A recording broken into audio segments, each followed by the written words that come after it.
Bon, vu qu'il y en a encore qui trouvent le moyen de dire que le fascisme, il est à gauche, on va reprendre les bases. On va revoir aujourd'hui les 14 signes pour reconnaître le fascisme d'après Umberto Eco.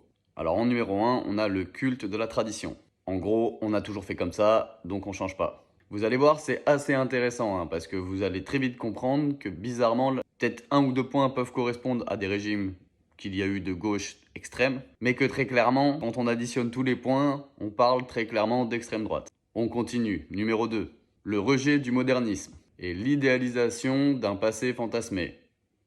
Aujourd'hui, vous l'avez dans le mille, on a le roman national. Là encore, très extrême droite. Les partis de gauche sont plutôt progressistes, là où l'extrême droite, c'était mieux avant apparemment, dans leur vision fantasmée. Numéro 3. L'action pour l'action. On l'a vu malheureusement ces derniers temps avec l'affaire Quentin, voilà.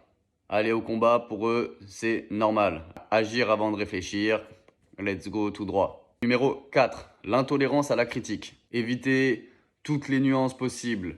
Du manichéisme au maximum. Tout est noir ou tout est blanc. Toutes les personnes qui arrivent et qui essayent d'amener de la nuance sont vues comme des ennemis. Tiens donc, ça me parle en ce moment.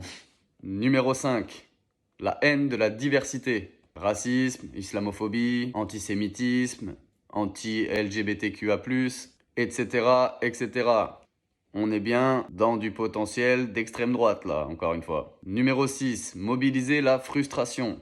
Utiliser les souffrances liées aux crises économiques et les instrumentaliser. Hitler l'a fait par exemple avec le traité de Versailles qui était une humiliation pour l'Allemagne et qui s'est servi de ça et de l'humiliation des Allemands par les banques américaines qui venaient chercher l'argent, etc.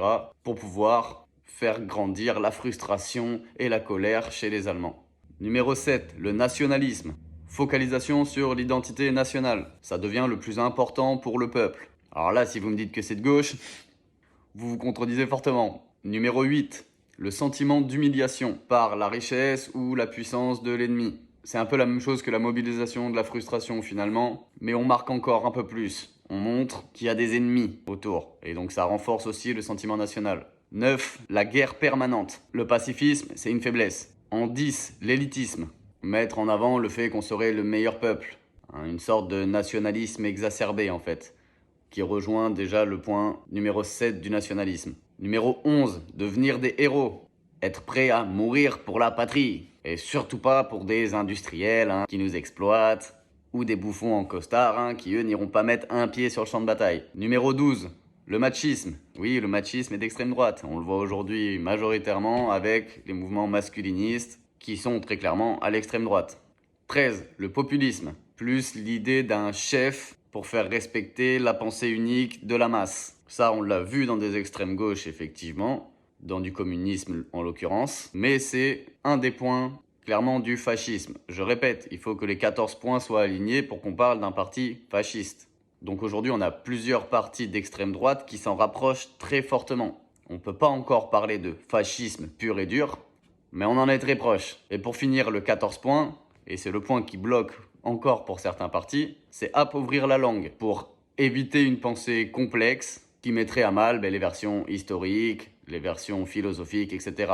Ça, on le voit aujourd'hui, ils ne sont pas encore prêts en France parce qu'on amène très clairement une pensée complexe en contre-pouvoir et ils ont du mal à faire passer totalement leur roman national, etc. C'est compliqué. En revanche, on a un exemple très concret aujourd'hui, à l'heure actuelle, c'est Trump qui a interdit des livres, par exemple, qui empêche d'utiliser des mots dans des recherches scientifiques, etc., etc. Et là, on se rapproche du coup d'un novlangue, pour ceux qui ont lu 1984, que je conseille fortement, et donc d'un système pour éviter les pensées complexes. Voilà, on a revu les 14 points. Si après ça, vous arrivez encore à me dire que le fascisme, c'est de gauche, moi je peux plus rien pour vous.